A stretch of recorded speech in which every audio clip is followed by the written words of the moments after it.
Good evening, ladies and gentlemen, and welcome to the Municipality of Monroeville's Citizens Night and Council Work Session. Today is Thursday, May 8th, 2014, approximately 7 p.m. If we'd all kindly rise for the Lord's Prayer, followed by the Pledge of Allegiance.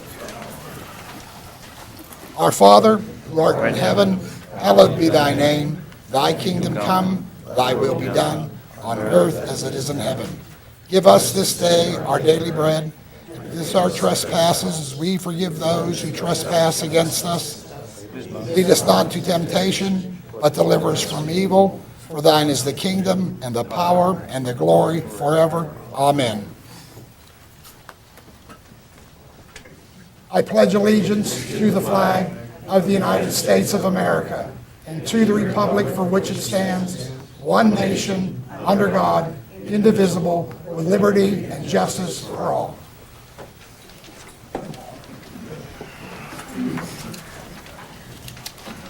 Right now, ladies and gentlemen, I'll start off with those folks that signed in. Bob Stevenson, we'll call you up first, please.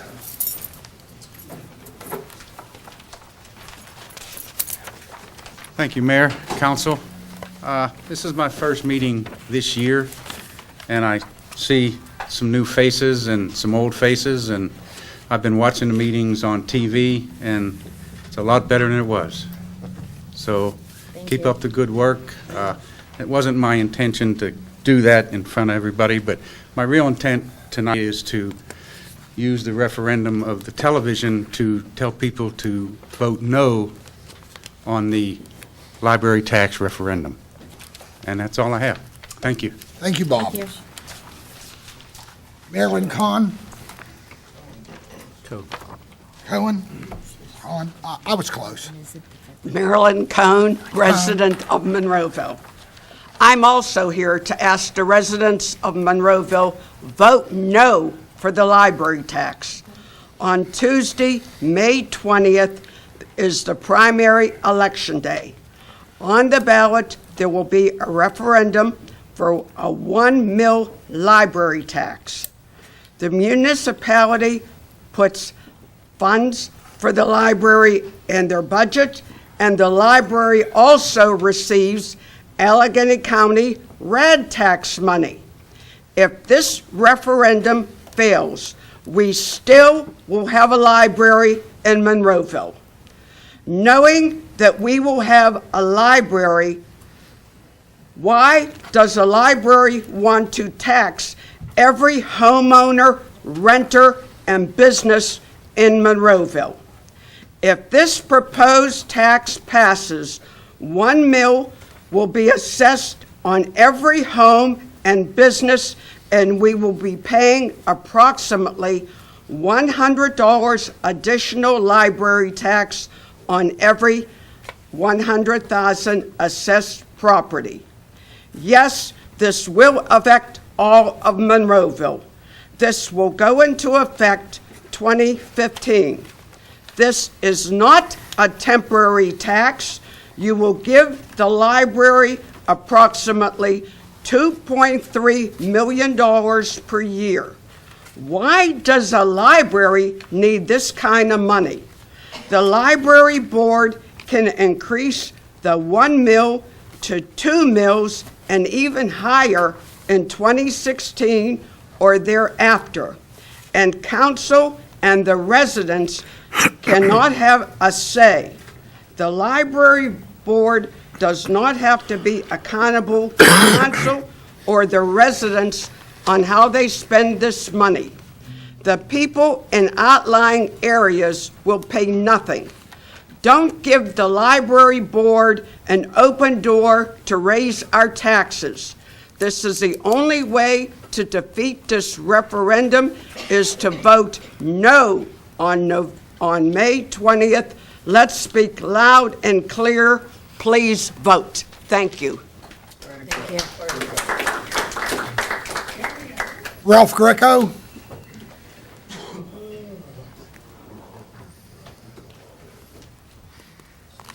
Please state your name. You already signed in, Ralph, so you're good. Ralph Greco, Monroeville. I just want to say no to the library. I think it's ridiculous, but I do have some questions. Is it possible that Carnegie Mellon would take over this library?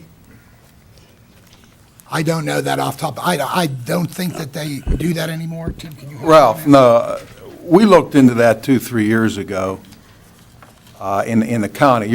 I believe you're talking about the county, Allegheny Yeah. County. No, Allegheny County cannot, nor would they, take over our library, Okay, to put it in a Reader's Digest version. okay. Well, the other thing I want people to understand, we'll be up to what, 5 mills almost? It would absolutely be 5, yes. That'll be the highest taxes in Allegheny County. In the east, not here. In the Not in the east. east. Not in Allegheny County, but definitely in the east. Okay. For the cities our size. Which is going to mean it's going to be harder to sell your home when the time comes. People looking for homes, the first thing they do is look at the taxes.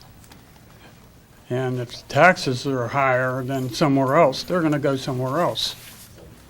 And same thing with the businesses. They're going to move. And we'll end up like a lot of other areas where they lost all their businesses. And I just, I don't think the money's necessary. And that's about it, I really think that people have to remember one thing. This is going to be a low turnout. And for the first time, I've seen both the Republicans and Democrats against this. And that's really unusual to see both parties being against it. So I think the public better make sure they get out there and vote.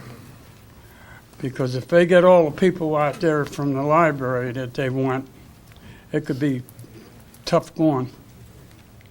And that's about it. Thank you, Ralph. Oh, I would like to say one thing Sure. else.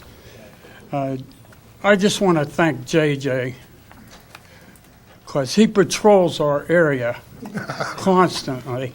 Patrols? Yep. Okay. He really does. Why do you think he has a Jeep?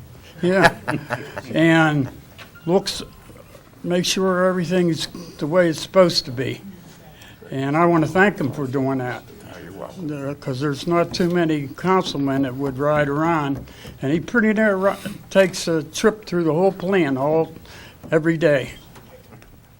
And thank you, Jim. Oh, you're welcome. Go- Ralph, I just want to clarify about the taxes for the benefit of the people here and the benefit of the voters. At the public hearings for the budget, now we increase taxes and we're at 4 mills right now. And as I stated at the public hearing for the budget, we're at 4 mills out of 132 municipalities in Allegheny County. We're tied for 36th lowest, all right, which keeps us in the bottom 25 percentile. Now, where another additional tax would be with the library, now that wouldn't be a general tax, that would be a separate, special tax. Where that would put us at 5 mills, I don't know, okay? But for the benefit of the voters, that we're at number 36 out of 132 in Allegheny County right now as it stands, just so the public knows that. Okay. Thank you. Okay, John, and I apologize, I can't read your last name. I don't want to use your address, but, Is it Macbeth Drive? yes, well, I didn't want to say that out loud. You did. Okay, I feel like David versus Goliath because I'm going to speak in favor of the library. That is certainly your right, sir. State your name, sir. Oh, sure. My name is John F. Shea, S-H-E-A. Thank you. I think the reason for the tax is to have direct funding. And if I can use an analogy, when I first came here, we had local bus services. In fact, where I live, I live in an apartment in Burnham Wood, I could step out, and that was one of the leasing office, one of their selling points was that I could get the bus. And as the years went on, there seemed to be a crisis every 2 or 3 years, and the funding with the transit system became less. And then the buses, the service became longer waits. And I know when Ed Rendell was governor, he tried to get direct source, pretty much as the library did. And he was I think it's the same situation that the library would need a direct source of money. Now, as far as, we do get money, but according to some of the statistics I have here, that the municipal funding has dropped by about 4,000 since 2010, and the 80,000 district and state funding has dropped by 80,619. Also, the direct tax, I think, also goes for capital improvements. I mean, I imagine the funding for this is for the maintenance of the library, but as the library is a 50-year-old building and it needs various upkeep, I think it has to be, I think that would be a direct funding would be the way to go. The other thing about property, selling property and things like that, we also have to remember, and also the funding, is that we were in a severe recession and property has suffered throughout the country. And the other thing is this, if we have, the library has no guarantee that next year or the year after, the funding would be cut again. So I feel that this is the best way to go. Thank you. Thank you for your time, sir. All right. Tara Rotuna, I hope I'm saying your last name right. If I messed it up, I apologize. Oh, I was close, maybe. Not even close, huh? It's okay. My name is Tara Rotuna. Rotuna. I am a citizen of Monroeville, and I am also the secretary of the Monroeville Public Library Board.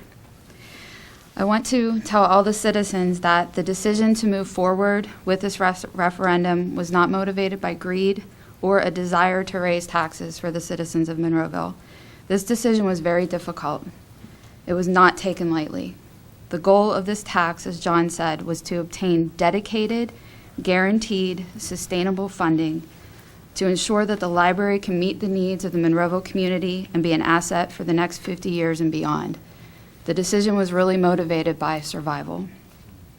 The discussion about a dedicated tax for the library started in 2012 when the municipality was trying to balance the budget.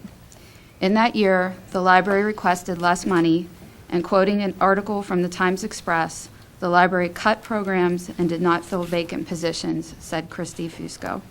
The article continues, if Monroeville wants more, the library could cut hours, increase late fees, charge usage fees for rooms, or combine services with another library.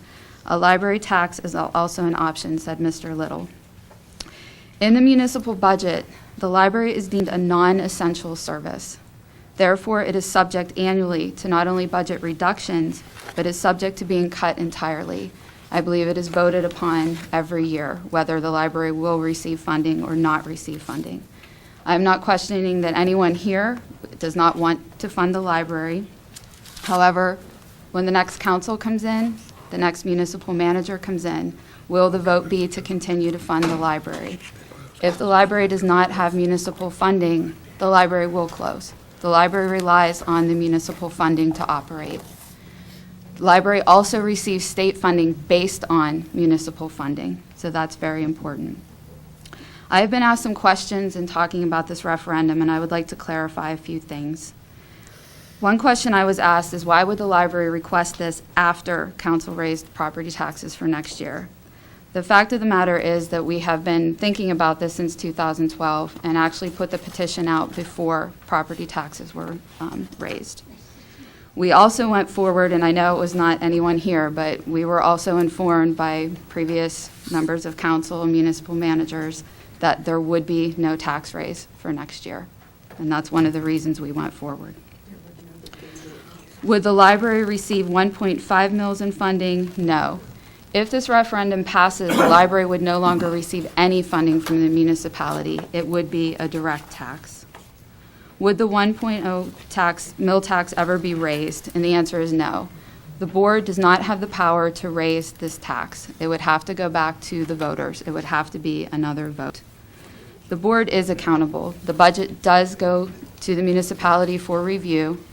And I will tell you that myself and the other board members are very conscientious about the money that is given to us.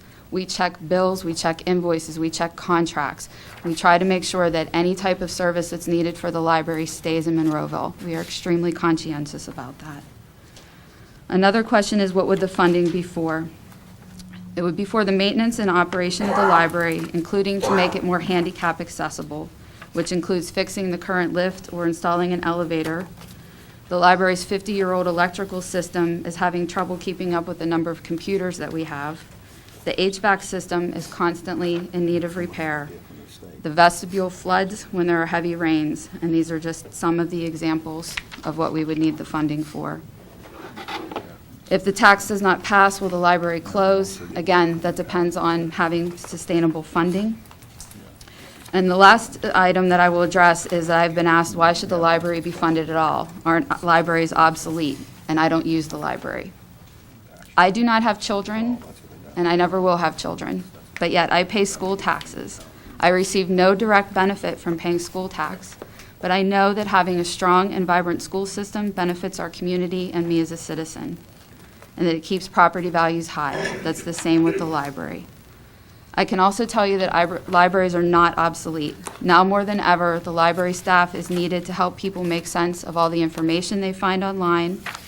There are people checking out books, ebooks, CDs, DVDs. There are 400 people who meet every month at the library, and about that many who come to participate in programs. There are people who do not come through the doors, but they still use the library. Senior citizens receive materials through the mail, and people download books from the website. I would ask the voters to please consider the importance of the library as a strong community asset.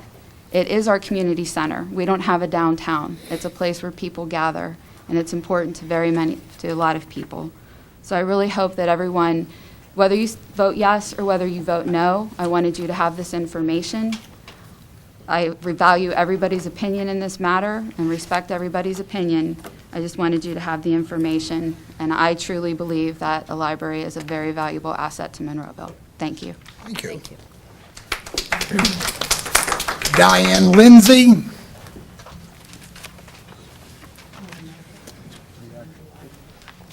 Hi, I'm Diane Lindsay, and I'm a resident of Monroeville.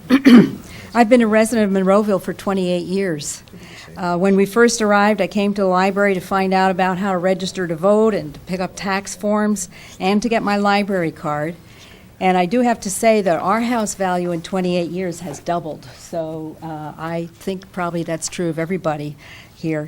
And a lot of it is thanks to the value and the high ranking of the library and the school system. After our daughter was born, we were frequent visitors to the children's room and the children's story hours. And in our family, we read, let's say, 3 books a month. So the value about $60. So we save $720 a year on purchasing books. And of course, over 28 years, that's a lot of money. I have served on the library board of directors, and I am now president of the Friends of the Monroeville Public Library. But today, I am speaking personally because I love the library. It would be very smart for the library to be self-sufficient. A steady tax would ensure income for planning purposes, and it would free up the municipality funds for your core services. Together, all of us through the years have supported the library. It is the heart of Monroeville. It is open 7 days a week during the school year, the only department that is. So I ask you to please vote yes on the tax referendum so the library can become self-sufficient. Thank you. Thank you. Harry Schwartz.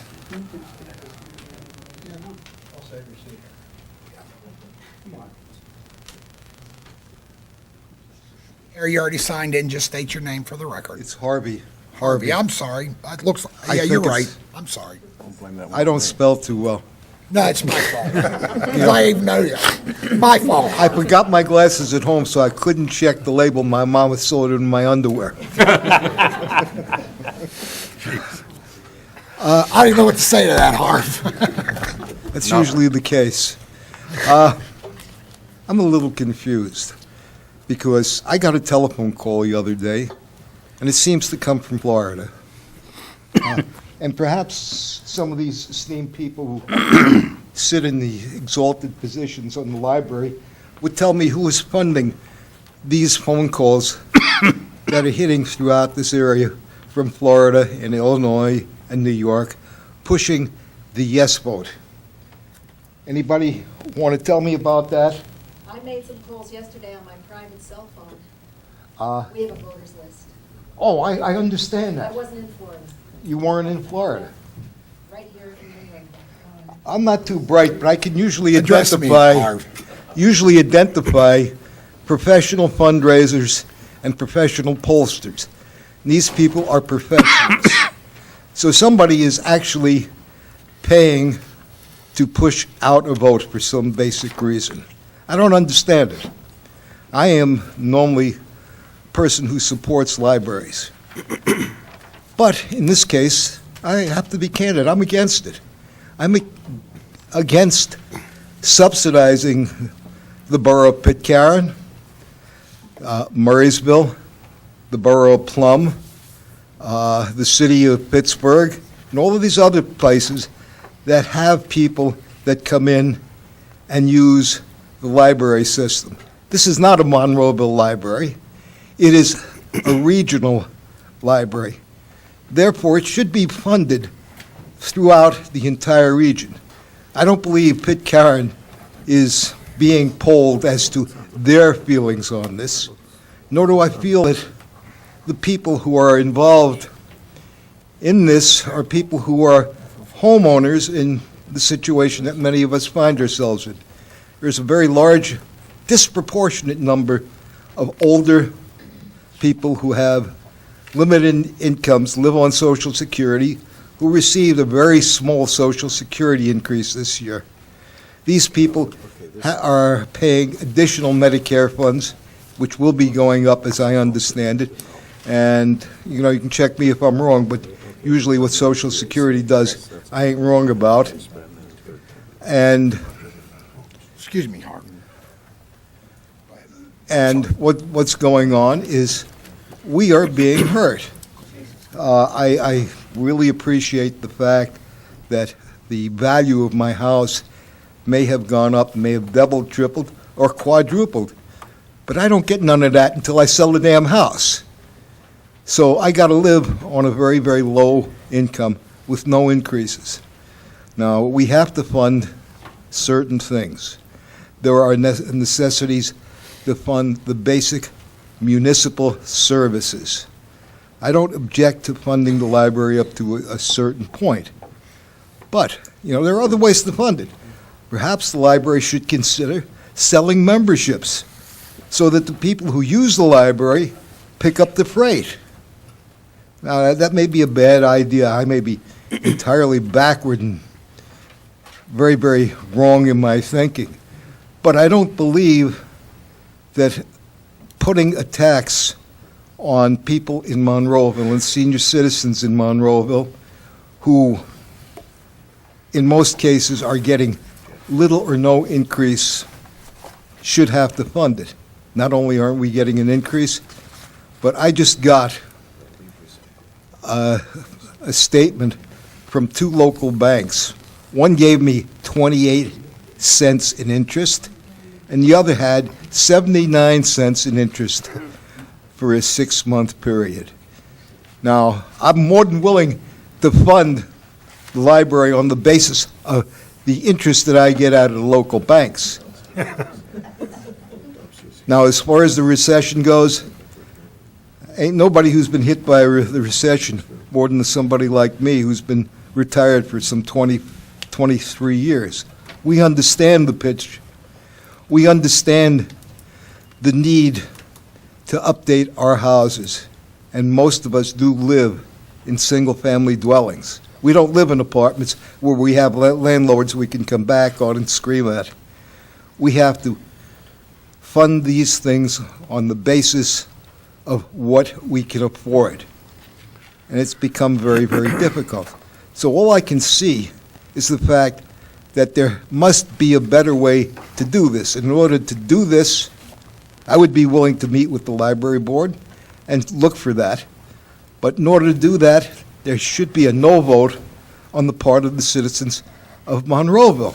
And that way we can maybe expand this to the people who use it in other boroughs, in other areas that are not covered by this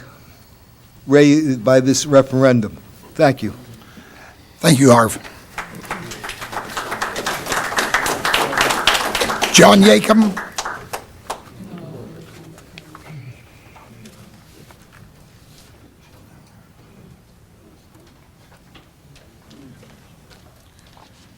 Good evening. My name is John Yakum. I live in Monroeville.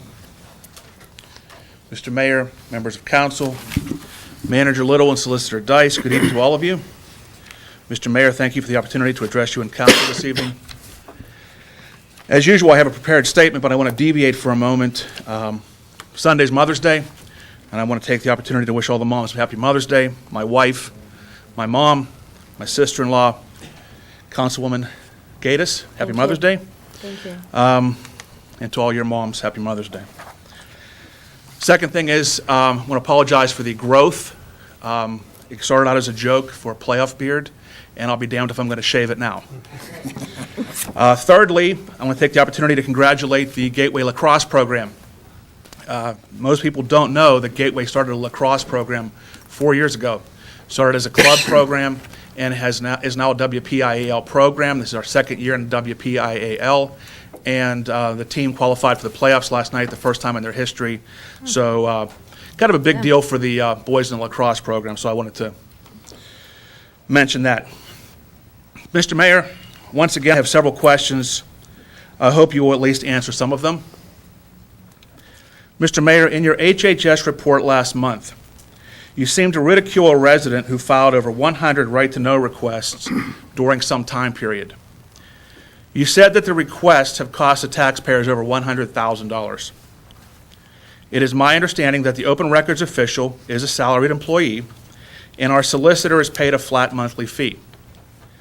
Could you explain to me how these requests have cost the taxpayers over $100,000? Continue. It is my understanding that many of those right-to-know requests are denied by Mr. Sedlak, the municipality's open records official, then overturned by the Open Records Office.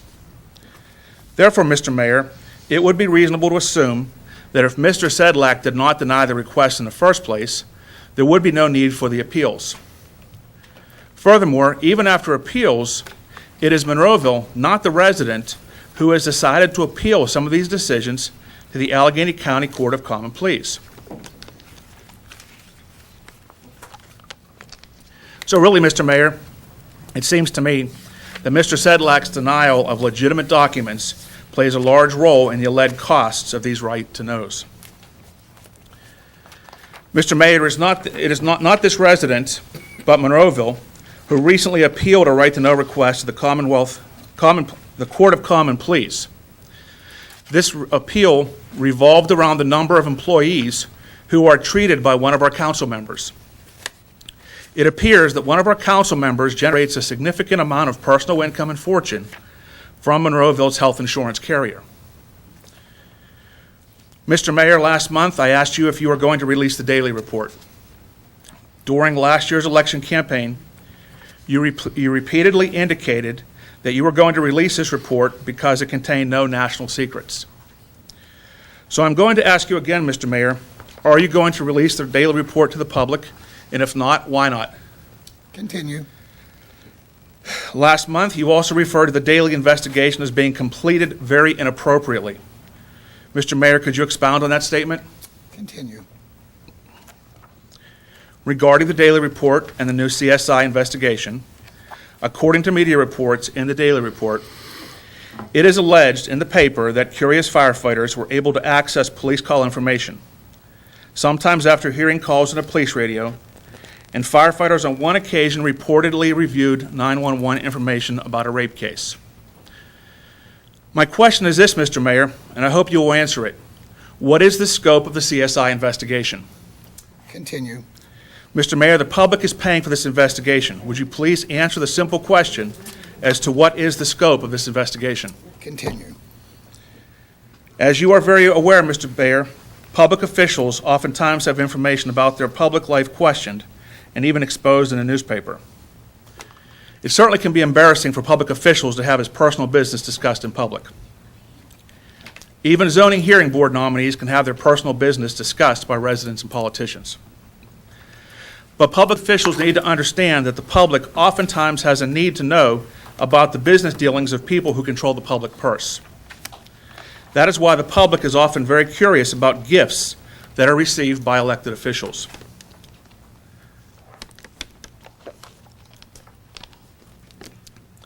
Last month, I became aware of an elected official, Councilwoman Gatus, who has a police-style gold badge. I did several right-to-know requests and even appealed to the state to determine if Monroeville had paid for this badge. My first question regarding this badge, Mr. Mayor, is do you know if all 4 of the new members of council have one of these gold badges? Continue. As a follow-up, there was a rumor that one of the senior council members also has a police-style badge. Mr. Mayor, can you tell me if all 3 senior members of council or yourself has a police-style badge? Continue. Mr. Mayor, could you please tell me if there's any legitimate purpose for a council member to have a badge that looks identical to a police officer's badge? Continue. When my right-to-know request failed to yield the information I needed, I sent an email to Councilwoman Gatus asking her how she received her police-style gold badge. She told me it was a gift. When I asked her who gave the gift, she stated that it was personal information. Mr. Mayor, gifts given to public and elected officials certainly should be scrutinized. So I am asking you, Mr. Mayor, do you know who gave Councilwoman Gatus her police-style gold badge? Continue.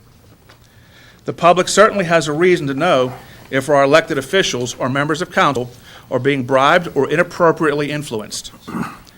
And since the badge addresses her as a Councilwoman Gatus and not just resident Gatus, the badge certainly appears to be a gift related to her elected official position.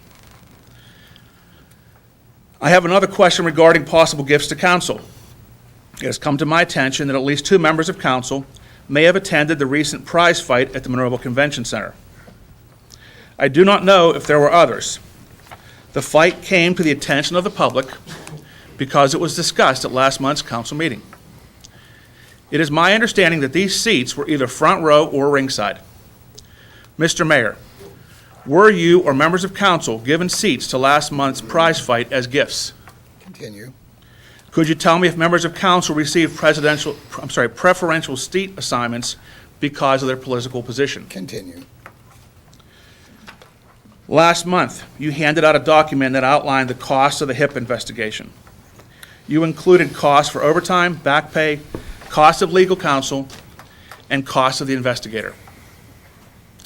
You also included a line, former unqualified manager's raise in retirement, parentheses, TBD. Could you please explain that line to me? Continue. Mr. Mayor, you placed the phrase in a document distributed at a public meeting. I would really appreciate further explanation. Continue. Mr. Mayor, do you think the safety of our junior high students will be adversely affected by the proposed removal of the school resource officer? Continue. What other changes will be occurring related to the diminished police manpower? Continue. Mr. Mayor, do you think it is wise to sacrifice police protection after a 65% tax increase without shrinking other non-essential services? Continue. Mr. Mayor, last year you vetoed a pay ordinance for the new manager. You vetoed it by stating, and I quote, "I am supporting the will of the residents of Monroeville by not supporting severance packages clauses in employee contracts." Did you sign the ordinance hire Mr. Little as manager, or did you veto it since it did contain a severance clause? Continue.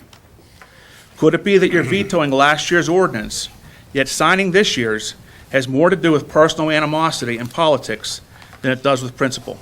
Continue. Last month, Mr. Mayor, you did answer one of my questions. When I asked if you knew about any meetings regarding the hiring of CSI Pittsburgh, you indicated that you did not because you were in the hospital. But according to Mr. Silver's report in the Post-Gazette, the decision to hire CSI Pittsburgh occurred in February. Mr. Mayor, were you being honest when you suggested that you did not know about closed-door meetings to hire CSI Pittsburgh? Continue. Mr. Mayor, once again, you didn't answer any of my questions, but I thank you for your time. Thank you, sir.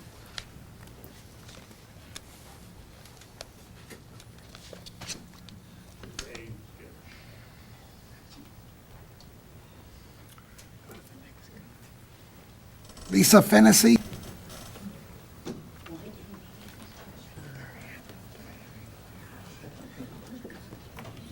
Hi, I'm Lisa Fennessy. I'm a resident of Monroeville, and I also am currently the president of the Monroeville Public Library Board. I'd like to thank everybody for the opportunity to come tonight, and I'd like to address some questions and some confusion that are on folks' parts. And I'm happy if additional things come up to answer them, later on in the meeting. So one of the things that I wanted to read a little something from, I believe this was last year's municipal budgeting process, which it talks about the library, and it says, "The library is a supportive service and is a regional asset that the majority of funding is derived from local sources. The library could be closed and offered to the Allegheny County system. This would result in a savings of $1,020,100. It goes on to say municipal council did not choose to implement this option, but I did want to point out that, it's very officially in there, and it can come up any time, and at any time, that could certainly be brought up as a possibility. We also want to acknowledge that we have been well-funded by the municipality, and we appreciate that. One of the things is our local funding plays into some of the formulas for distributing the RAD money and state money as well. And so losing municipal money like we have over the past couple of budget periods has put that a little bit in jeopardy. That puts us out of compliance with the formula that they have in place for distributing the money. So we have to go sometimes and ask for variances because we fall below because we've lost local support. So a lot of these things don't sound like a big deal, but if it happens in the future, it could start a downward spiral. So I just wanted to point that out. A couple of other things that folks have asked about, talked about other people using the library. People from Pitcairn, Murraysville, Plum were brought up specifically.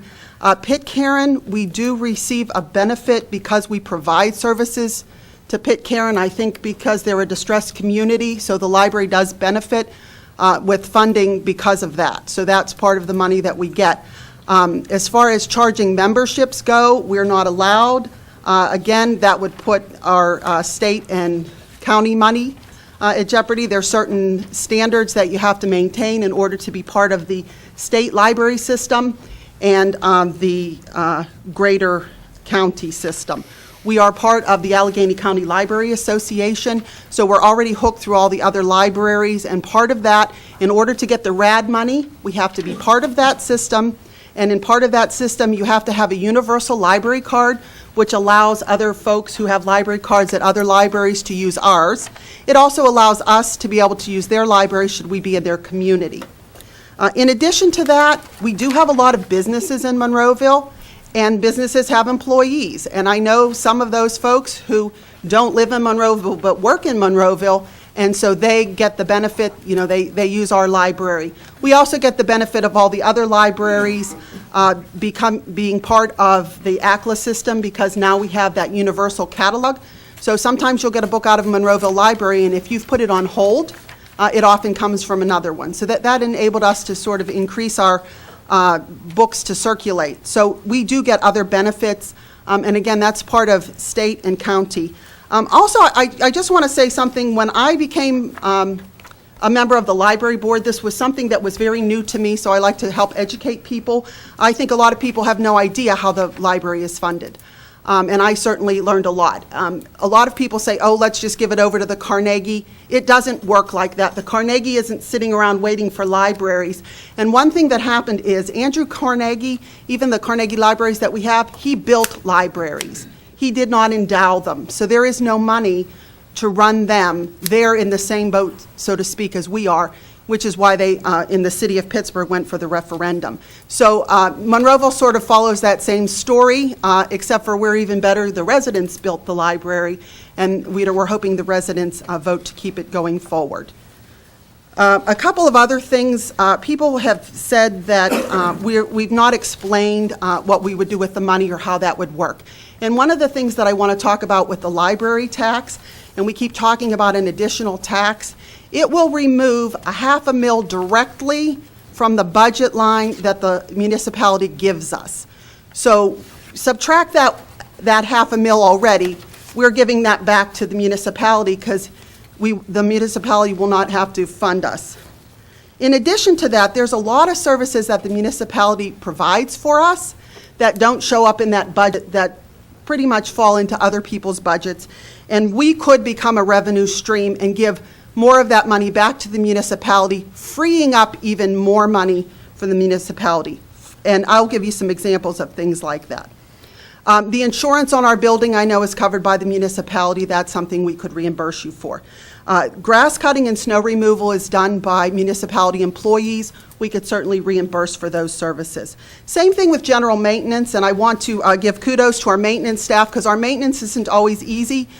In our 50-year-old building, we have equipment that they no longer make parts for. So they have to get very creative sometimes in fixing things that really should be replaced. So, and in addition, other things that, this I have figures for. A new elevator would cost $200,000. Some people say that's the luxury, but really it's, it's a law, and, people are looking at it as a right. To upgrade our parking lot lighting to make it safe would be $60,000. Our vestibule, again, which has flooding issues, $94,000. New wiring, $60,000. We know that our electrical service is at the end of life, so we're really only investigating how much it would cost to replace that in the building. We had a boiler that has been giving us issues. I don't have the cost written down on that, so I don't want to give wrong information, but is multiple thousands of dollars just to fix the boiler, not to replace it. So those are things that, in addition to that operating expense that you see in the budget line, those are, number one, additional revenue sources that we could provide to the municipality, further reducing the amount, and really, it isn't an extra tax, it is in place of. So it's in place of that the $500,000 that's already being funded, and it's in place of capital improvements. In the recent past, the municipality helped us put new windows in the building, which has substantially helped with a lot of the bills and things like that, because we had 50-year-old single-pane windows, and so a lot of our heat was on the outside as well as on the inside. So those are just a lot of things that I just wanted to bring up, and I tried to take notes to make sure. And then one thing, again, I want to make it clear, I know Tara talked about it, but we are not a taxing body. We are simply bringing a question to the citizens. The citizens, we are urging to vote yes to this. Once that is in place, we as the library board, we cannot do anything with that. It would have to come up to another vote. So, and certainly if we would find at some point we don't need that money, we would come and ask you for, to decrease that millage. But what we did is we asked for things that could take the place of everything that's done for the library. And also, we have done things, Tara did mention, over the last couple budget periods, we did cut open positions. So not filling those positions continues to stretch the library staff, and it makes it difficult. There aren't extra people to fill in if somebody is sick or anything like that. So I wanted to bring those few points up. And I have great respect for the senior citizens who built Monroeville, but I am also hoping to see it continue and be as vibrant as it has been and continue so. And with that, I'm just going to say a couple of things, which is there are many people from my generation. I grew up in Monroeville, born and raised, not born here, raised here. And I can count, probably on a hand or two, how many of my peers still live in Monroeville. And unfortunately, my children's generation, it's getting even worse. So, what can we do? And now I know people who live in Cranberry, a particular gentleman, and he said to me, yeah, I'm trying to get my parents to sell their house in Monroeville and move out here with us. Now, what I want to do is I want to try to get him to sell his house in Cranberry and move back out here to Monroeville, where he was raised and, where his parents still live. So we want to look at Monroeville sort of in its entirety. We think, again, we're a very important hub of the community. And, young people and people with children look to the library as an asset when moving into a community. Young people do use the library as much as the older folks do, sometimes more. And with a lot of the online services, it hasn't replaced the need for the library. It has actually expanded what people are expecting the library to provide. And online books are not cheaper than paper books, which seems like it should be, but so, that continues. So those are just some different things that I wanted to get the facts out so that everybody, knows what they're talking about. And again, we're looking for people to vote yes, because the reason we undertook this was to keep a funding source for the library, but also we saw it as a way to help out the municipality as well, because it was able to give back that subsidy and that money. Thank you. Thank you. Robert Heiss.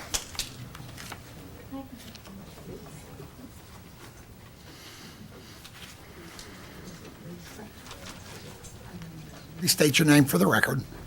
I'm Robert Heiss, and I am a resident of Monroeville, lifelong resident. Mr. Mayor, Mr. Little, ladies and gentlemen of council, it is a pleasure and a privilege to be able to stand here before you tonight. I find Mrs. Fennessy's comments about how angelic and how good and how great they are interesting, because what I'm hearing and understand, I get a lot of phone calls, and you all know why. And a lot of the people that are calling me are people that their phone bank is calling them, and people from the library are calling them. I find it very interesting that they don't want to talk to the husbands, they want to talk to the wives and girlfriends. In fact, I was told by several that they were pretty rude with these phone calls and would call back again and again. Now, this is what I was told. But let's talk about something that's very near and dear to my heart. With all due respects to the gentleman on Macbeth that lives in the apartments on Macbeth Drive, God love you, we're happy to have those of you that live in this community and rent here. But the bottom line and the period end is, to those of you good people that live in the apartments, this is going to have little effect on you. Where it's going to have, unless your property owners, your building owners, kick your rent up. With all due respect, sir, I'm sure that if you owned a home here, you'd be up here singing a different song. I can guarantee it. There are some things that have been done that really upset me. And one of the things that upset me is, and I cannot pronounce, forgive me, I cannot pronounce Debbie's last name. It's Izzauk. So what had happened was, and I got permission to use Steve Johnnett's name. She called Steve or sent an email to him requesting that they put a banner up on the Johnette property. Steve's comeback was, well, why would I want to support somebody that's going to raise my taxes on my buildings, just the Johnette building, the shopping center, not even including the executive house? Why would I support another tax increase? Well, this young lady sent Steve Johnette the following message. Hello, Steve. I just wanted to thank you for taking the time to call me back and hear some of the facts about the library tax referendum. I wanted to follow up with you and make sure that you understand that this is a 1 mil tax and it's for residential tax only. It would not be assessed on business property owners. I believe that This is yet another miscommunication and misunderstanding in our community. I will hope that you will take the time to evaluate the benefit, et cetera, et cetera, et cetera. Steve took the time to evaluate it, and he and other business owners absolutely refused to let them put a sign up because how well we know, I have the referendum. By the way, the Johnnets and I go back over 40 years. I used to work for them. Shall 1 mil special tax be imposed by the municipality of Monroeville on all taxable real estate in the municipality? And then they send this out? This is a bunch of baloney. Do you honestly think for 1 minute the residents in Monroeville are going to believe anything they have to say about not being able to raise the tax, about this, that, and the other thing, when you talk about misunderstandings and miscommunications, it's coming from them? Then let's talk about the businesses. Regrettably, citizens have very little sympathy for businesses. They figure, well, what the hell? They have a business, they can afford to pay whatever. Why don't you do this? Why don't you people and your consultant back there, why don't you go to the Esta Esta and talk to the owner of the Esta Esta? I'm not mentioning his name because I didn't talk to him about getting permission to use his name. Why don't you talk to that gentleman who is clinging by his fingernails to stay in business? Clinging. Let's talk, and he lives in that building. Let's talk about the owners of the Rose Cliff Tavern. They both live here. They both own homes here, and now they own that building. How many lunches are they going to have to put out to cover the taxes that they're going to have to pay, right? Let's talk about the gentleman that owns the Steel Valley Steakhouse at the bottom of 48. That's a gentleman that lives in Monroeville, owns a home here, and in fact owns that building. So how many more steak dinners is he going to have to sell? In short, this tax is a job killer. It's a business killer. And you want to know something? They don't care. What really aggravates me to no end about it, and why I spearheaded this, is very simply, I never had any problems with the Monroeville Public Library, but I know its history because I've lived here all my life. Things they want to do with that building, they need to realize they don't own that building. Monroeville owns that building, but they want to secede. They want to do their own thing. I have my little moles up there, but I can't make too many quotes because I have to be careful. But my understanding is they want to put a whole new facade on that building. They want that building to look like Mount Lebanon's building. Well, that's fine, well, and good, but we can't afford it. And if you like Mount Lebanon's library all that well, then by all means move to Mount Lebanon. God love them, they can afford it. You know, I have a problem with this, and clearly, and a lot of people that I have talked to have a major problem with this, is nobody knew about it. I came up here on January the 6th at Citizens Night just to watch the new council people get sworn in, and then I was done. I was going under the radar again. I live alone. I keep to myself. I don't bother anybody. But as soon as Mrs. Fennessy came up here, and she's all full of effervescence, and, oh, you know, we need an elevator, and we need this, that, and the other thing. Well, I want to tell you, Mrs. Fennessy, what I need, and as much as I hate the thought of this, because I hate the concept of it, I'm thinking I'm going to file rights to know against that library because I want to know their budget, where their money's going. You know, they make that building sound like it's ready to collapse. Well, have I got a hot flash for them? It's a good, solid building. I watched it go up. Does the building need updated and upgraded? Absolutely. What building doesn't? What building doesn't? And as far as Mrs. Fennessy elated to the fact, well, you know, if this $900,000 comes off the municipal budget, that's a whole $500,000. Well, I'm talking that you guys can give back. Well, what I'm finding out from Mr. Fulkerson, our tax collector, who has the facts, it's $250,000. It's $900,000. What they'd be getting if this thing goes through would be $2.4 million. 5 mills. One, that's another mill on our taxable real estate. The other thing is, I want everybody here in TV land to realize what that $2.4 million is, let's say over a 5-year period of time. That's almost $12 million. What in the HELL are they going to do with that money? Well, that amount of money, that's an inordinate amount of money. So, long story short, I'll keep it short because I'm too long-winded, how well you know. But my sister-in-law up in Wilmington, Delaware, was the president of an educational association housed in one of the universities up there. And she would go on these book fairs every year, 2 or 3 of them. Let me tell you where these book fairs were.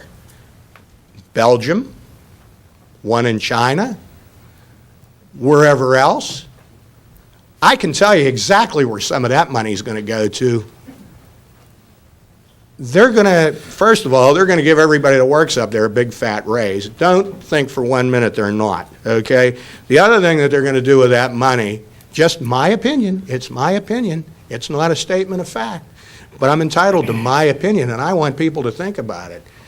So at $10,000 or $12,000 or $15,000 per person, they're going to send people to, maybe, I don't know, send people to conferences around the world. I don't know. And as far as not being able to raise that $1 million, I'm hearing far different story on that. The story I'm hearing is, yeah, they can. And I've really been doing my homework. There's a community in upstate New York. All they wanted was $0.25 tax increase 6 years ago. That's all they wanted. Well, you know what, that's 6 years ago, and they kept jumping it up. Those property owners are paying $4 million now. So, you know, and last but not least, where's the money coming from to pay the consultant? I'd like to know that. Where's the money coming from to pay for their full-page ad in the Times Express, of which is loaded with some half-truths? Where's that money coming from? I know where it's coming from. I would be very hard-pressed to believe that perhaps somebody donated that money to them. Maybe they did, maybe they didn't. And if somebody donated the money to them, God love them. It would be none of my business then. But if it's coming out of municipal funds, then I certainly have a problem with that, and so should everybody else. What aggravates me to no end, and why I have become proactive, is I never had a problem with that library.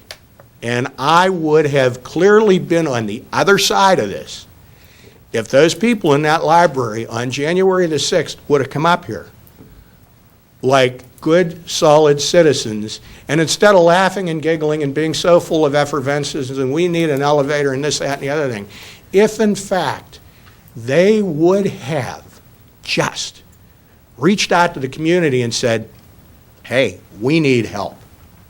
But they didn't do that. What they're doing is they're forcing their will on people that do not use that library, and they shouldn't have to. They shouldn't have to do that. So, in any event, times are tough. People are hanging on by their fingernails. I mean, I certainly am. Mr. Consultant back there never decided to have those people go to the 3 major real estate companies within this community to ask them, gee, if we do this and go up to 5 mils, if we go over 4 mils, what kind of a negative impact? They never did that. They just went ahead and did it. They got some advice. I have an idea where they got it from, but I don't dare say because I really don't know. Ladies and gentlemen, for the sake of this community, and for the sake of you that want to sell your homes, and for the sake of those who so choose to want to try and buy within this community, vote no, vote no, vote no. Thank you.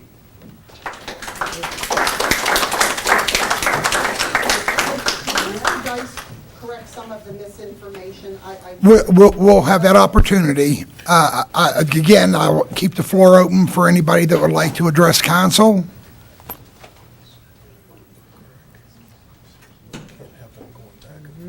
I'm not going to do that, but they have a right to come up and talk.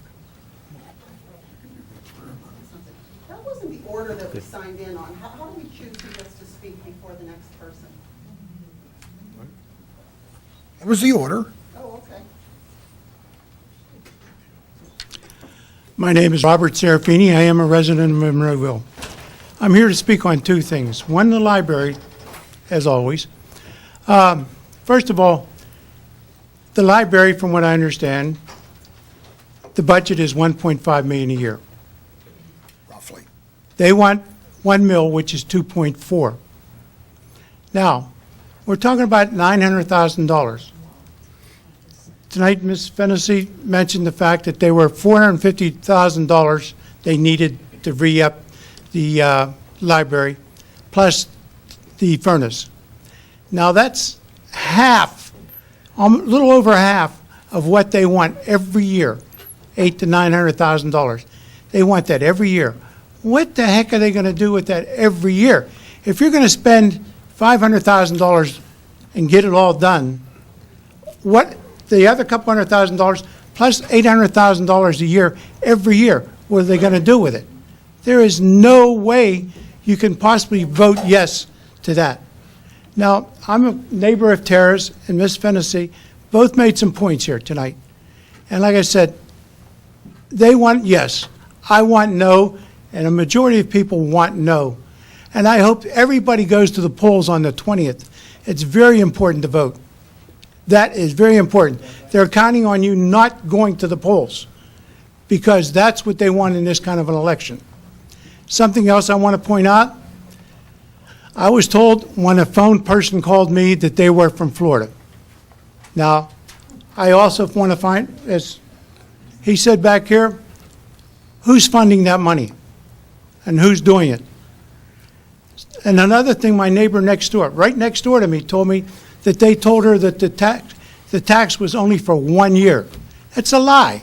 I mean, if they're employing these people and they're telling them what to say, I mean, something's all wrong with this, folks. They want the money, and it's not right. Vote no. That's all I can tell you. Now, the other thing I have here, Easter morning, I get a paper laying on my driveway. It says, Monroeville hired firm long before public knew. Mr. Yakin brought this up tonight. They hired CSI. Mr. Little, Mr. Dice, their names in their paper here. If anyone would like to refute this or talk to me about it, I'd be more than happy to. But for the first time I've ever heard Mr. Yakin say something I was very much interested in. I am interested in that. If you recall, Robert, Mr. Little gave a great explanation on how that happened. And Tim, if you maybe want to repeat that as you did at the meeting. Well, Bob, I cannot say anything more that is in that newspaper article. Okay, what occurred is exactly what's in that newspaper article. Suffices to say, the vote was ratified in April, and it's been approved, and that's it. Okay, we're talking after the fact, though.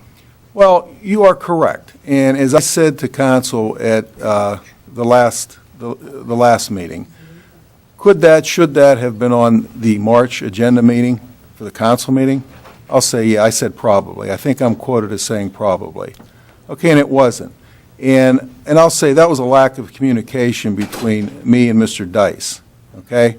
But there isn't any violation of the Sunshine Law. Nothing has been trying to be done in any kind of deception, all right? It was passed, it was ratified, and I can give you an example. And I've given Mr. Silver the same example, and anybody else that has spoken to me about it. If this council was involved in contract negotiations with a union, and we decided to hire special counsel, and it was 2 days after a council meeting, and I go to council, I say, we're going to need some, and I say, fine, I have the authority to do that under the Home Rule Charter. And then the special counsel incurs hours, contract negotiations, and it's ratified at the next meeting. That's one example. So should it have been clearer and been done in March? Yes. It wasn't, but it was ratified at the next meeting. Okay, you made a statement just now that if you had something come up and you got a council approval, then you could do it. Well, now, Now here, Go ahead. let me finish, please. go ahead. In this, it just said you didn't have council approval to do it. Now, I mean, here's, all these people here, they can deny it, say yes, no, I don't know what they're going to do. But in the paper, it says they didn't even confirm that. Now, you're saying that you should have the, and I agree, you cannot do everything on a timetable unless you have the consent of these good people. And like I said, I trust these people, and I don't want to lose any trust in anybody up here. And this makes me mistrust that. And as I said to, not to Mr. Silver, but another reporter, not anything illegal or non-transparent. What the biggest thing is here is exactly what you're saying, is maintaining the credibility with the public. That's exactly right. Perception's reality. And unfortunately, this gives questions to you, Mr. Yakum, about what occurred. All right? Mr. Dice, we received authority. We talked about this in 2 executive sessions, as is stated in that article. So it wasn't like as if council didn't know about it. We discussed this at length, all right, and it was moved ahead with, okay? And like I said, I cannot explain the situation, Bob, any more than I'm explaining it now, any more that is in that article. See, I just don't want to lose faith with you people. And I agree. because I did with the last council. I agree. I mean, it was very bad. I mean, I'd come up here every meeting, and it would just be like pulling teeth to find out a good answer, good question, the way you guys were running things. And there's not one person, I've known her dad for years. I know the doctor. I mean, there's many people I know personally. And I want to keep that faith with this council. And like I said, to do backstabbing stuff, I don't approve. Well, would you not agree that certainly a mistake was made? A mistake was made. All I'm asking. And I think I think Mr. Little, and I think Well, that's he's all trying to. that's all I'm asking. I think everybody's not, if you remember at the meeting, it was in April when we talked about that, Bob. Yeah. We said, a matter of fact, I almost don't want to put words in your mouth, but I think you said it was my responsibility to do that in March, but a mistake was made. And you know what, Bob? I know I would like to think that we're all going to be perfect up here, but we're not. We're human like everybody else. Well, you know. And that's why, but I'm just saying all straight up. Yeah. It should have been done in March. There's no question. But it was corrected. There was nothing illegal about it. We're not trying to backdoor anything.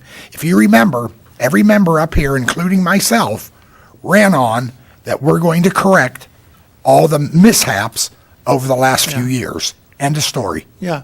I just like to keep the exchequer on business, that's all. Well, I understand that.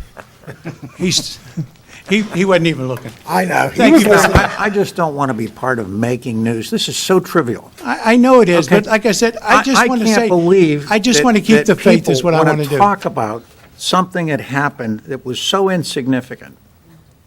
Yeah. This was, we're trying to do an investigation. Now, how do you do that in the public? How do you sit around and start looking at things and say, hey, you know what, everybody, we want to do this. This whole idea was a topic that spun around in executive session, and no clear identifying marks were made. I can't believe I'm still talking about this 3 months later. I'm really having difficulty with it. Well, like I said, this Easter Okay. paper is what. Well, you know, ticked me off. Silver will keep writing about it as long as somebody will read it. Well, I'll keep reading it. Okay? Don't read it anymore. You know what? And that's why he gets the big buck. Save his You know, shoes to there. me, I'm not going to deal with the guy. I'm not going to deal and talk with him and keep trying to churn a story that's not there.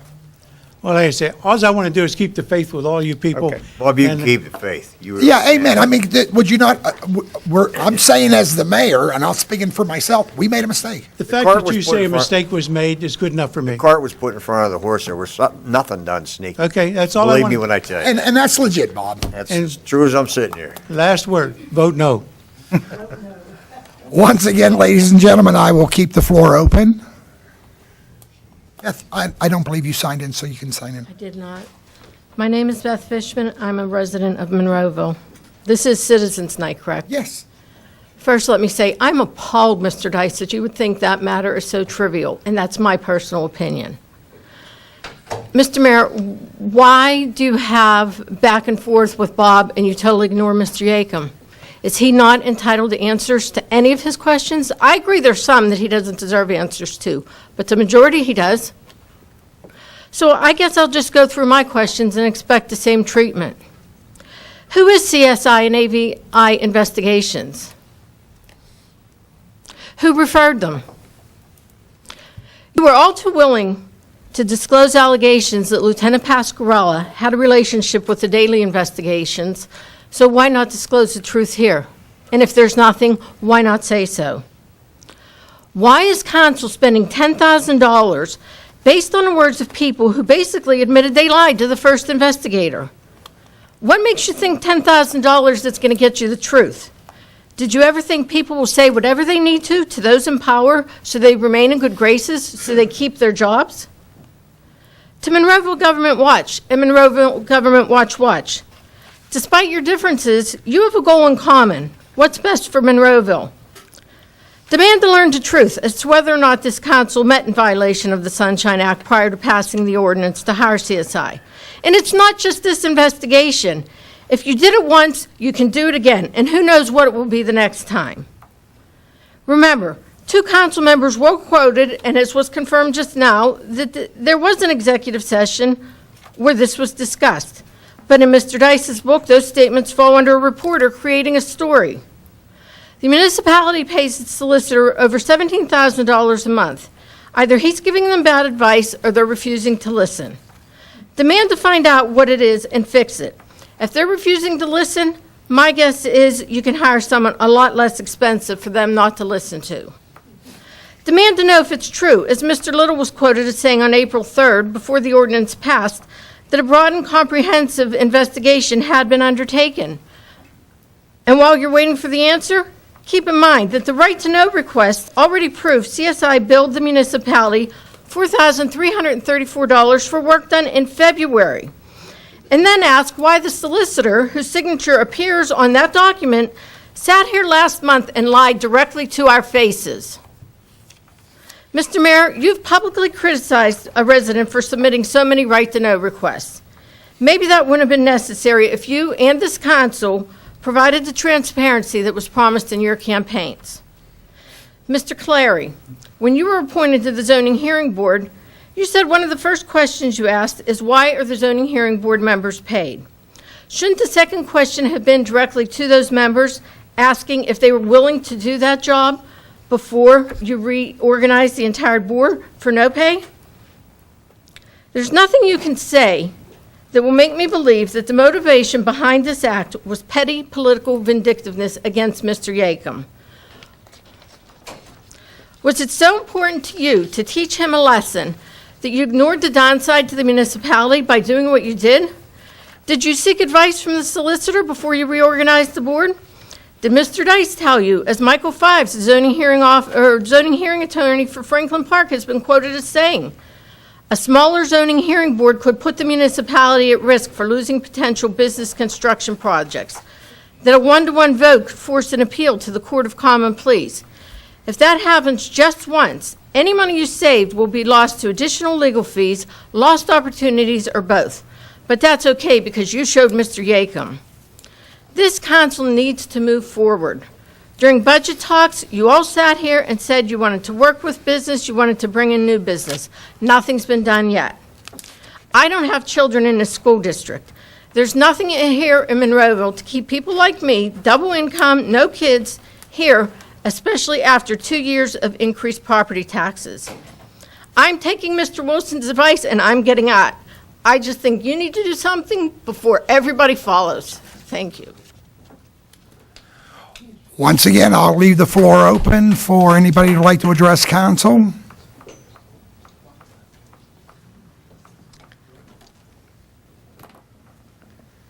My name's Lori Pacusa, resident of Monroeville. Kind of going off of what Beth said, zoning is not the only board that has a stipend, correct? That is the only one. I thought there were 2. Okay, because I was up here once before and you told me that there were 2. Whenever. No, I don't believe I ever did that. I only know of one, and it's the only one. Okay, water is water Do they get a stipend for the water authority? Oh, I don't know that. That's not us. That's a separate entity. Separate entity. Okay, and you don't pay any money to the water authority? They do everything on their own? Yeah, no, that's totally separate. I agree with Beth. I don't understand and whether or not I agree with Mr. Yakem at anything that he does. Why wouldn't you ask other people to take it without pay rather than do this dig? And I apologize, Mr. Dice, if you think that that was trivial, Which thing? the bringing anything back up. But these are questions that we all I don't have. have a problem with that. Well, then why do you say that? You guys sit up here and Mr. Little, you're talking and not paying attention when residents are speaking. Mr. Dice, you're belittling the people here. These are questions that we have. We have a right to know. Absolutely. Whether or not you want to do an investigation, I'll be honest, that's your choice. I may not agree with it. Said for the first one, I didn't want it done. Tell you on this one, I don't want it done either. I don't understand why we can't, again, you have an ethics board, let the ethics board evaluate it. Is that even full at this point? I believe it is. Then why not use them? What do they do? I don't care if they don't get paid, but what do they do? Utilize them. They're people of Monroeville that want to help. And I just think that it was a slap in the face to him and to whoever else was the other person that was removed. And it was absolutely wrong. And I do expect more from all of you up there. Thank you. Once again, ladies and gentlemen, I'll leave it open.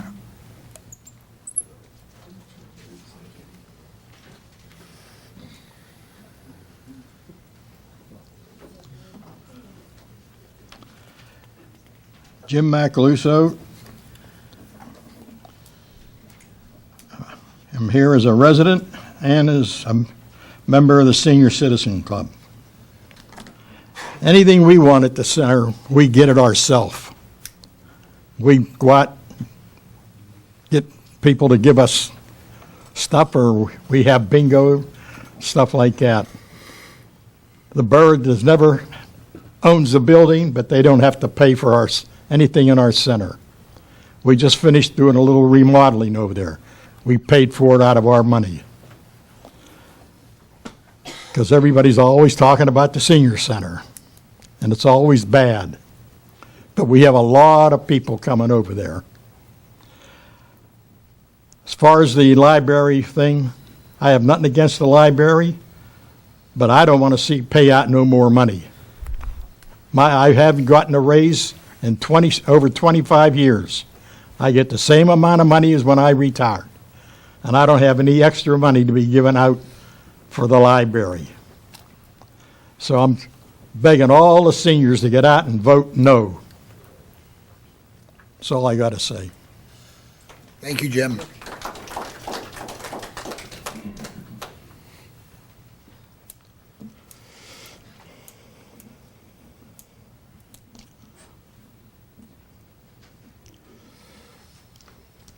My name is Patrick Moynihan, resident of Monroeville.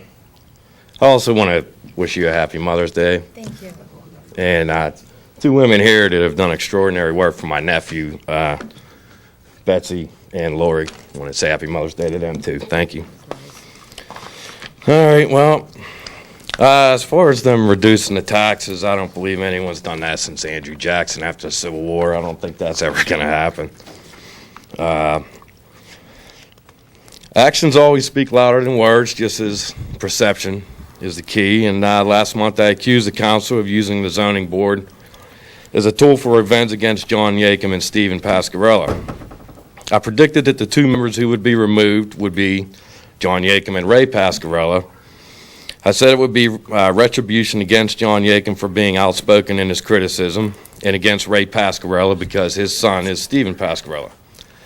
That was at the last citizens meeting. And Mr. Clark took exception to that, denied it, and stated that that was unacceptable. But then 5 nights later, that's exactly what council did. And that is the appearance and that is the perception, that it is purely out of spite. And Mr. Yakem, I can understand why, and I understand why you guys don't particularly like him, but Ray Pasquarella is a good man who didn't deserve this, purely because of his son. I thought that was just wrong.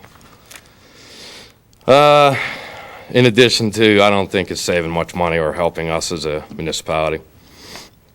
Also, there were other residents who suggested, all of them really suggested, instead of not paying, or dropping it down to 3, not paying any of them. And I really think you could have easily found 5 people to do that.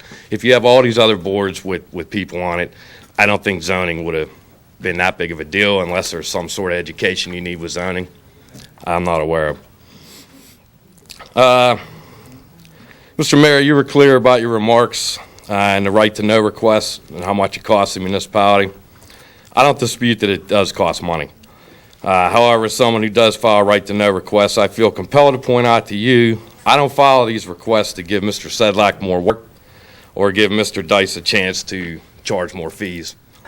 I do this because I'm left with no choice but to check for myself what you say is in fact true. I don't have any other alternative because I can't take your word for it. I'm sorry. I would also like to point out that while I make the choice to appeal your denials of my request to the state, or Mr. Sedlak's denials, it is the municipality's leaders who choose to appeal these to the Court of Common Pleas when the state rules in my favor. You said these are appealed because we don't get the answers we want. However, recent denial I had no answers at all, and I learned more from my appeal than I did the denial, and now we're going to court. You've stated on multiple occasions that this building doesn't house national secrets. If this is the case, I shouldn't have to appeal anything to the state. I understand reality doesn't quite work that way, and there are rules. A recent right-to-know request by the Post-Gazette was instrumental in its story that CSI was actually hired and began work in February, contrary to what Mr. Dice told us last month. Mr. Dice, as one of the most experienced solicitors in Western Pennsylvania, is rapidly losing the confidence of the people. And you are highly experienced, sir. I would put your experience up against any other solicitor in the state, let alone this side. That. Thank you. But, and I'm sorry to say, because I do respect, your career, it just seems to me that you feel like your job is to protect the council from the residents instead of making sure the council doesn't pass any resolution or ordinance that violates the state and federal constitution or its home rule charter. And I feel that the municipality, the residents are your client, not council. You work at the will of the people also.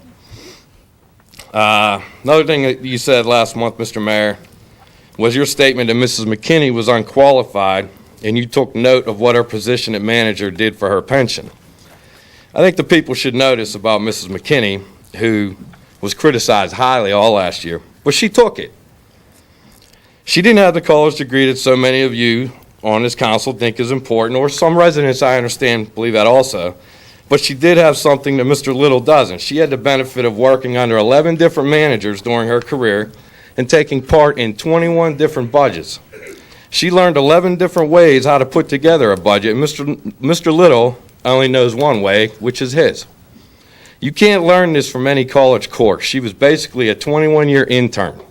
And her budget last October called for no cuts in any service, keeping a full police department, most importantly, not one dime in tax increases. Mrs. McKinney may have tried to do things other than the way you liked and decided she worked at the will of the people instead of the will of council, but experience vastly outweighs a degree. I worked at Westinghouse and Cranberry with people who had doctorates in physics, yet didn't have a speck of common sense. Not one. I've also worked with people at a steel mill who never graduated high school, but could reverse engineer a 400-ton machine to make a repair the world's foremost engineers couldn't figure out. That's a true story. Education is not always about the school books, and education doesn't make anyone qualified for any job. The same goes for the chief of police. I'm less interested in his passing an introduction to social theory as I am his experience on the streets and coming up with a good way to help prevent crime. You got rid of McKinney and Pasquarella isn't on the job. You don't need to keep bashing them publicly.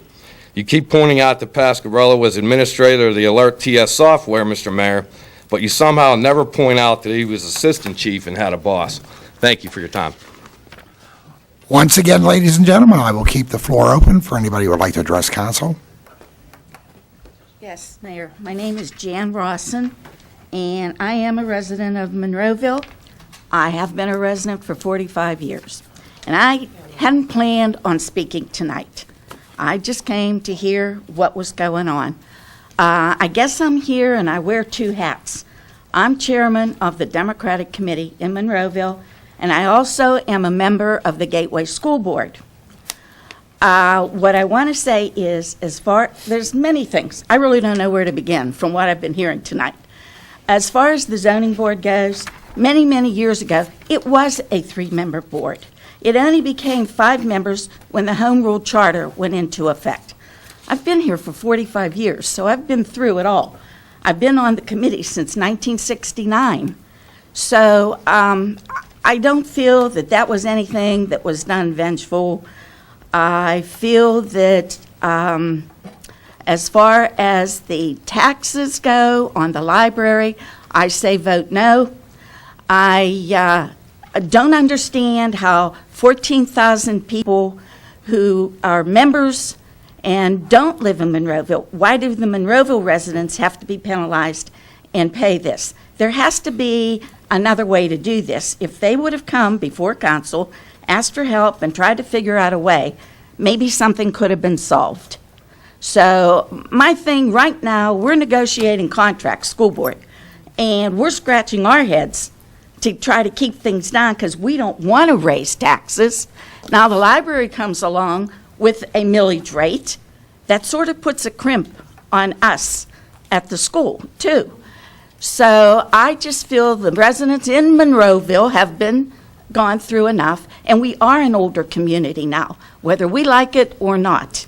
And we are on fixed incomes, and I and my husband are also. So I know what they're talking about. I just don't feel the seniors need any more of a raise. Difficult enough keeping their homes. And as far as everybody sitting up there on council, it's easy to criticize when you're on this side.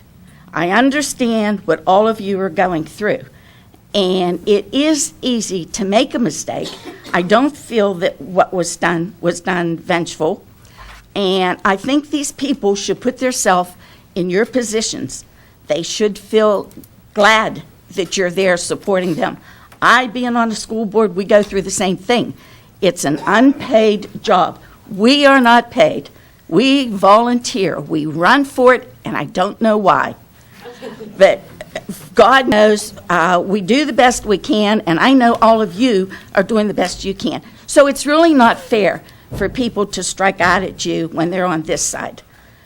You've tried to do everything you can. I think they should try and work with you and not be so critical. So I think you're all doing a great job. Thank you. And I'm not partial. Once again, ladies and gentlemen, I will leave the floor open. Hi, John, please sign in. Yeah, good evening. My name is John Rowland, a resident of Monroeville for 42 years on a fixed income. And when I first heard about the $1 million increase that the library wanted to put on our real estate taxes, I was shocked and started wondering why they needed such a large increase. And I still haven't heard any explanation of that, despite what people have said to this council this evening. But what I did hear was something very interesting. They are going to become a funding source for Monroeville. They're going to give you money from the money that they collect. I just wonder, how does that work? How is this organization, who's accountable to nobody voted for them, they were not elected, I meant nobody elected them. Who are they accountable to? How are they going to take money and give it to you? It sounds to me like the library board should have been working with the council before this thing ever developed into the situation that it is today.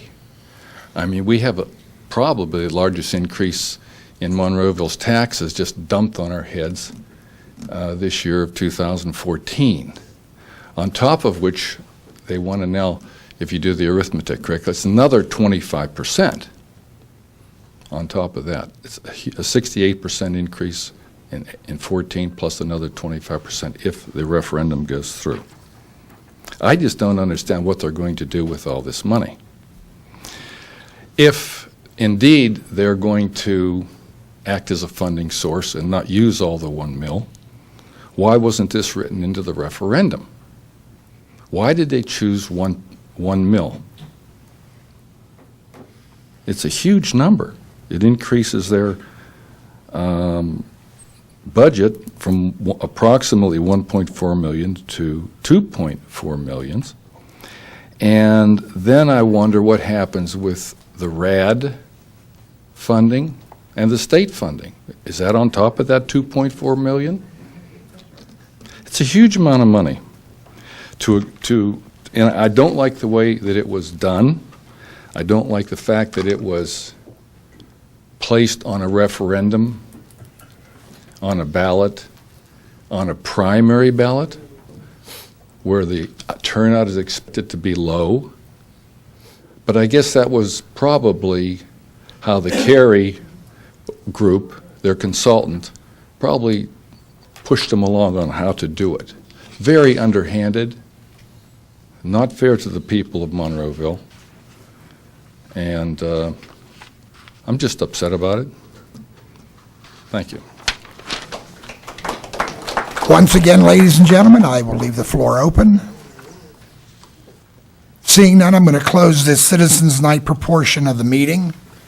And before I turn over to and get into the work session, I do have a couple of comments I'm going to make in regards to the library tax.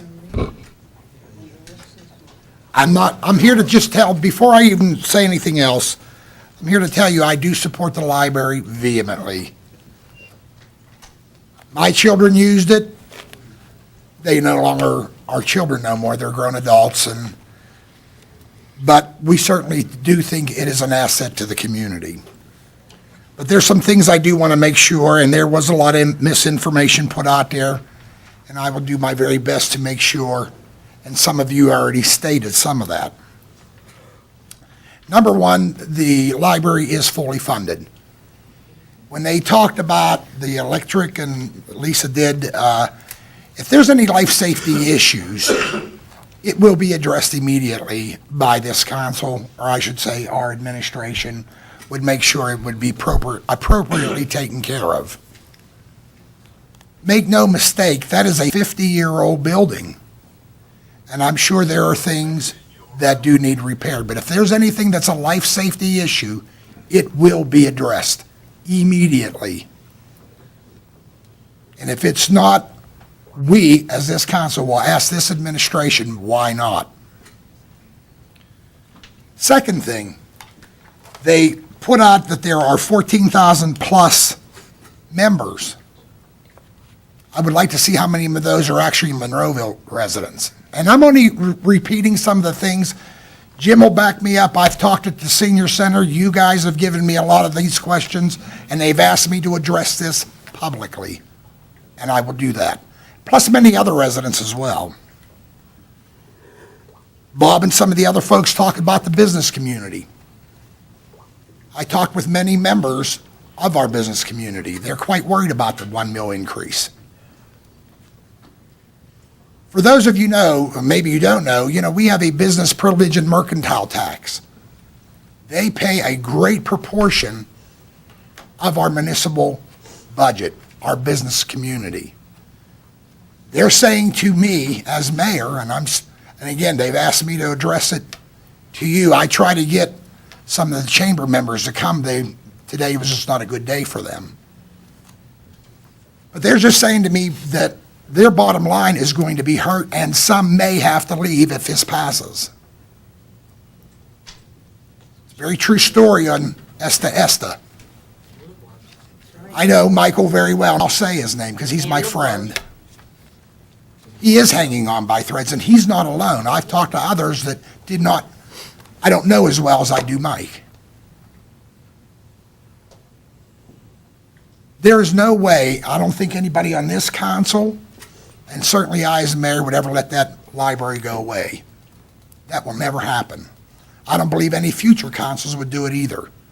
Have they been asked to reduce some of their cost, just like the police department, public works, administration. It is what it is. The revenue has not been, our income, if you will, has not been, it is, has been in the past. Believe it or not, things are getting a little bit better in Monroeville. We do have businesses moving in. We have some applications that are coming in. I don't want this tax, and I'm not going to tell you how to vote. This is something you as residents have to decide yourself. But the business community is saying to me, you're going to probably, most likely, chase away some of the new business. We just had a largest tax increase. I don't believe anybody up here was happy about it. I know many seniors are not happy about it. I'm not happy about it either. Who the hell wants to pay more taxes? I know I don't. But you all made it perfectly clear you like all your services, from your dispatch center to your fire, your police, your EMS, your public works. We really do have the best garbage pickup probably in the area. If you miss your garbage, you just call them. They'll come back and get it. They don't even have to be your day. We have good services, and you made that perfectly clear. Well, guess what? I'd love to say we can give it to you for free, but it doesn't happen that way. And I made a promise. I don't know if I said it here or in the paper, but I'm going to work with this council to see if there's any way we can reduce that 1.579 mils going into 15. I do not know if we can do that, but I think it's a goal that we need to work with. And I'll ask my colleagues on council to work with me on that with the administration. One of the other things it says on here, I'm reading in the paper, it said because if they give that money back, it's only a 0.6 mil increase. It's still an increase. Everything that was brought up, and again, I have to do what my seniors asked me to do. The things that they need doesn't even get close. Everything that Lisa mentioned didn't even get close to $900,000 or $1 million. What happens to that extra money that would be in 15? And every year after that. One of the other rumors out there is that they want to take all that's on the first floor, move it up to the second floor, the first floor, move it up to the second floor, and make the first floor a community center. That's a library last time I checked. Certainly, there's room for people to meet. But you know what? If you get on our schedule, if you have a club or whatever, I am sure you could work that out if there's this facility's open. This is your facility.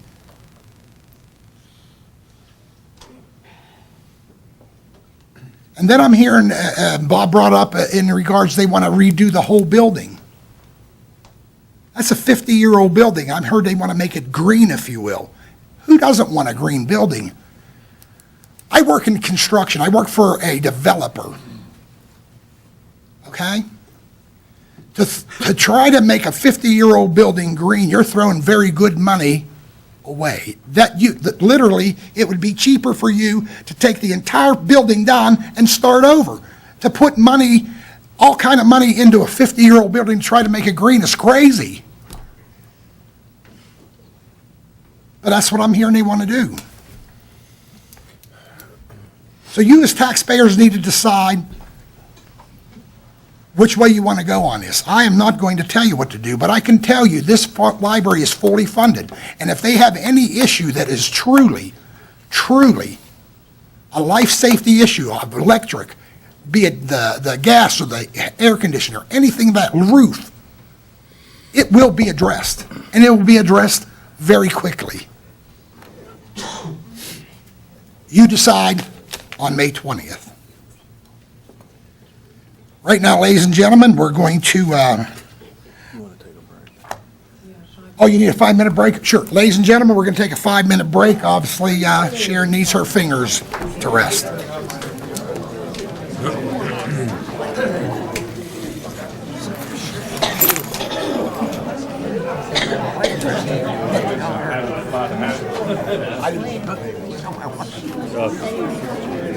You guys